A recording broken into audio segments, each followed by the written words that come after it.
اردو قواعد، جملے کی قسمیں۔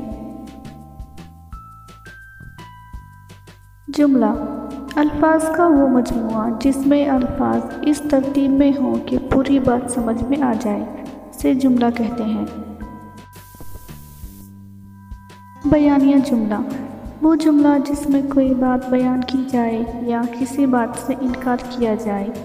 مثال: ہمیں بڑوں کا ادب کرنا چاہیے۔ اقبال اردو کے بلند پایہ شاعر گزرے ہیں۔ یہ بیانیہ جملے ہیں۔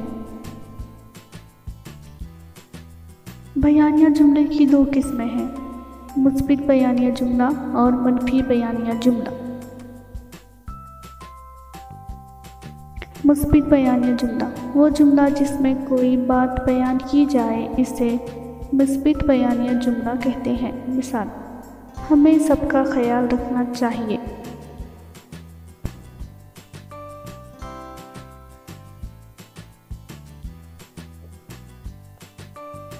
منفی بیانیہ جملہ وہ جملہ جس میں کسی بات سے انکار کیا جائے، اسے منفی بیانیہ جملہ کہتے ہیں۔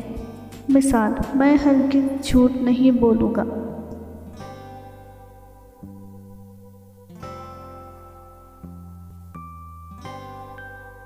استفہامیہ جملہ وہ جملہ جس میں سوال پوچھا جاتا ہے، اسے استفہامیہ جملہ کہتے ہیں۔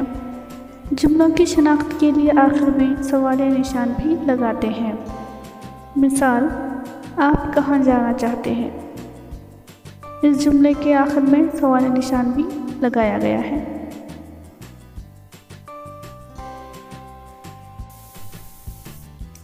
استفہام اقراری استفہامیہ جملے میں سوال پوچھا جاتا ہے لیکن سوال نفی میں ہو اور جواب معلوم ہو، اسے استفہامیہ اقراری کہتے ہیں۔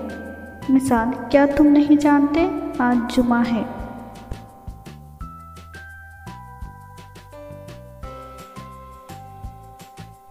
استفہام انکاری ایسا جملہ جس میں سوال ہاں میں کیا گیا ہے لیکن سوال کرنے والا یہ بتانا چاہتا ہے کہ اس کا جواب نفی یعنی نہیں میں ہے۔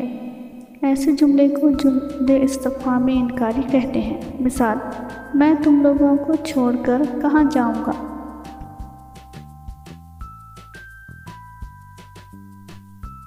استفہام استخباری ایسا جملہ جس میں سوال کرنے والا کچھ معلومات حاصل کرنا چاہتا ہے یا کوئی خبر معلوم کرنا چاہتا ہے۔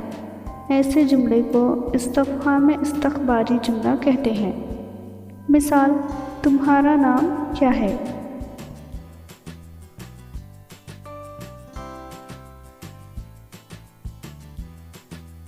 امریہ جملہ فعل کی ایسی شکل جس میں حکم دیا جائے، درخواست کی جائے یا نصیحت کی جائے، اس فعل کے جملے کو امریہ جملہ کہتے ہیں۔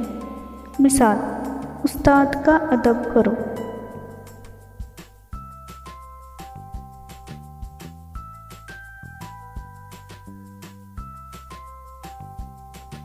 نہیں جملہ ایسا جملہ جس میں کسی کام کی ممانعت کی جاتی ہے، وہ نہیں جملہ کہلاتا ہے۔ مثال: جھوٹ مت بولو، پھول مت توڑو۔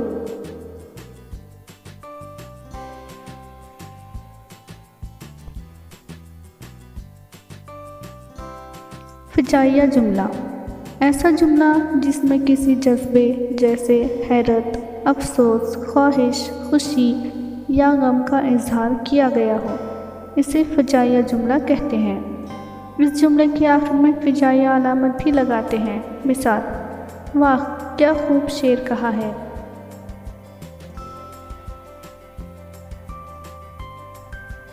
مفرد جملہ ایسا جملہ جس میں ایک فعل ہو اور وہ معنی کو پورا ادا کرے، اسے مفرد جملہ کہتے ہیں۔ مثال: کل میں دہلی جاؤں گا۔ آج کا دور کمپیوٹر کا دور ہے۔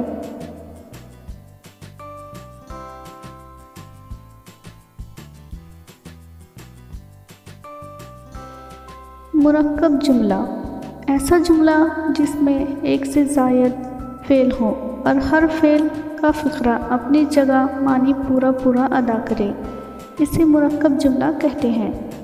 مثال، خط لکھنا ایک فن ہے اور اچھی زندگی بسر کرنا بھی ایک فن ہے۔